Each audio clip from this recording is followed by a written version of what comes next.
नवीन वर्षाची उभारावी गुढी, मनोमनी ठेवा साखरेची गोडी. तांब्याचा कळस, कोरी चक्क साडी, आंब्याची डहाळी, आनंदाची गुढी. कडुलिंबाची साथ त्याला फुलांचा गजरा, उत्साहाचा सण होई आनंदात साजरा. बांबूची काठी अन साखरेची गाठी, नववर्षाचा पाडवा भाव हृदयात दाटी. मराठमोळा सण याला नववर्षाचा हर्ष, गुढीपाडव्याला असते आमचे नवीन वर्ष, आमचे नवीन वर्ष. हॅलो, नमस्कार. कसे आहेत सर्व? मस्त आहेत ना? मस्तच राहा. सर्वांना सर्वप्रथम श्री स्वामी समर्थ. तुम्हाला सर्वांना आजचा दिवस खूप छान आनंदाचा व आरोग्यदायी जाओ. तर तुम्ही आधी बघितलेस त्याप्रमाणे मी छान असं उंबरठ्याला आधी लेपन करून घेतली. ते सुकेपर्यंत छान असे आपले देवस या ठिकाणी स्वच्छ झालेले आहेत. ही सर्व आपली गुढीपाडव्याची पूर्वतयारी होती. असं आपण जेव्हा उंबरठ्याला लेपण असो वा देव स्वच्छ करणे, त्यामुळे आपल्या सणांना अजून जास्त अगदी उभार येत असतो. त्यानंतर छान अशी माझी देवांची आजची म्हणजे गुढीपाडव्याची छान अशी सुंदर पूजा या ठिकाणी झालेली आहे. म्हणजे देवांनी माझ्या जवळून करून घेतलेली आहे. बऱ्याच जणांना असं वाटेल की प्रत्येक वेळेस काय तीच पूजा दाखवतात, पण प्रत्येक सणाची त्याची एक वेगळीच मज्जा असते. तुम्ही बघा, सर्वच देव किती छान दिसत आहेत. हे जे फुलं मिळाले होते मला पिवळे पांढरे, याचं कॉम्बिनेशन खूपच छान वाटत होतं. दरवेळेस मला जसं सुचेल तसं मी करण्याचा प्रयत्न करते व मला असं वाटतं की तुम्हाला दाखवावं. तुम्हाला देखील ते बघून पूजेमध्ये वेगवेगळ्या काही आयडिया मिळतील. आणि बरेच असे आहेत की ज्यांना पूजा बघून खूप समाधान होते. छान अशी मस्त पूजा आजची झालेली आहे. ही सर्व पूजा होईपर्यंत बराचसा वेळ जातो. तर चैत्र प्रतिपदा याला महाराष्ट्रात गुढीपाडवा असे म्हणतात. वर्षातील 4 मुहूर्तांपैकी हा एक आहे.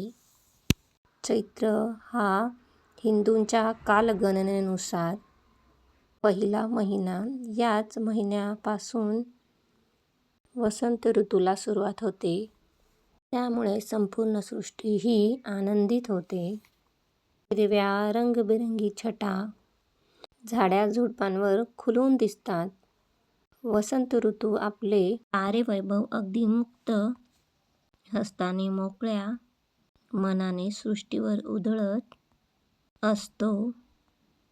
आणि अशा प्रसन्न आणि आल्हाददायक वातावरणात आपल्या नव्या वर्षाची सुरुवात होत असते. मग आपण नवीन वर्षाचं स्वागत करायला नको का? गुढीची पूजा कशी करायची, त्यात काय काय सामान वापरायचे, ते मी तुम्हाला मागच्या वर्षाच्या व्हिडिओमध्ये सविस्तर सांगितले होते.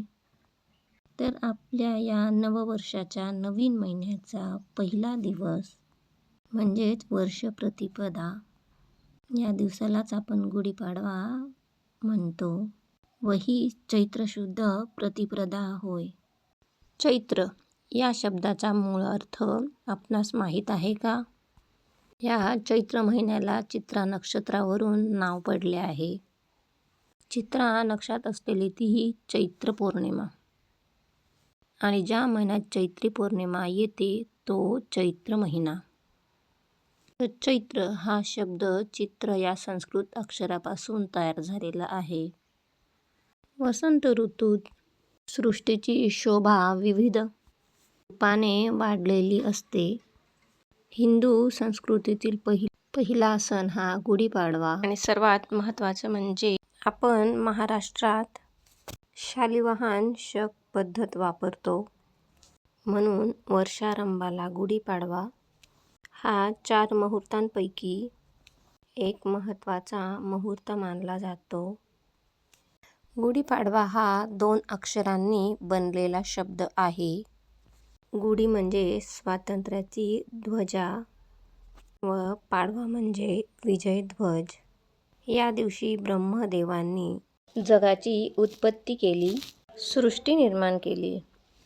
प्रभू रामचंद्रांनी 14 वर्षांचा वनवास संपवून रावणाचा वध करून ह्याच दिवशी अयोध्या नगरीत प्रवेश केला. या दिवशी लोकांनी गुढ्या तोरणं उभारून तो दिवस आनंदाने साजरा केला. तोच हा दिवस. तर गुढी आपल्याला काय सांगते? नवीन वर्ष सुरू झालंय. नवीन विचार करा, नवीन संकल्प करा. सद्विचार, सदाचार यांची झेप आकाशाला गवसणी घालू द्या. मी जशी उंच आहे, निळ्या निळ्या आकाशाशी नाते सांगते आहे, तशीच तुमची पण प्रगती होऊ द्या.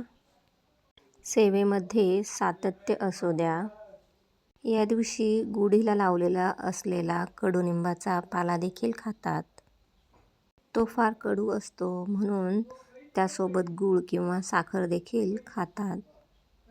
हा पाला देखील कडू जरी असला तरी तो आयुर्वेदाच्या दृष्टीने खूप महत्त्वाचा आहे. कडुनिंबाचा पाला थंड असल्याने थकवा नाहीसा होतो. मेंदूला तरतरी देखील येत असते.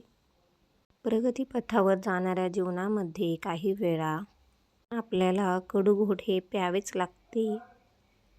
याचीही त्यातूनच प्रचिती मिळत असते. आपल्या जीवनात देखील तसेच आहे. कधीतरी सुख, कधी दुःख. सुखाच्या मागे नेहमी दुःख असतेच आणि कोणत्याही दुःखामागून सुखाचे आगमन हे होत असते. अस्मिता व समर्पण वृत्ती यांच्या समन्वयाने बनवलेला या मानवाने न डगमगता हसतमुखाने विघ्नांचा सामना करावा व जीवनात येणाऱ्या सुखदुःखांनी निराश न होता गरज पडली तर अनंत कडू घोट पिऊनही प्रभू कार्यात कटिबद्ध होऊन उभे राहावे, असा संदेश हा उत्सव आपणास देत असतो. तर गुढीबद्दल आणि गुढीपाडव्याबद्दल बऱ्याच गोष्टी मी तुम्हाला सांगितल्या. कारण आपण सण साजरे करतो, पण त्यामागचे महत्त्व काय आहे, मूल्य बऱ्याचदा आपल्याला विचारत असतात, का करायचे असं. तर यावर आपले एकच उत्तर असते की आधीपासून केलेले आहे म्हणून. अशा प्रश्नांच्या उत्तराने कधीकधी मुलांना समाधान होत नाही आणि पुढच्या पिढीला आपल्या आत्ताच्या ज्या काही परंपरा आहेत त्या जर त्यांनी कराव्या असं जर आपल्याला वाटत असेल तर त्यांना शास्त्रयुक्त गोष्टी का केल्या जातात, कशासाठी केल्या जातात माहीत असणे देखील तेवढेच महत्त्वाचे असते. त्यानंतर मी छान अशी पाडव्याचा आपला जो तोडगा असतो तो ठेवून घेतला मस्त पूजा करून. तर पुन्हा भेटूया नवीन व्हिडिओमध्ये. तोपर्यंत सर्वांना बाय. सर्वांना श्री स्वामी समर्थ.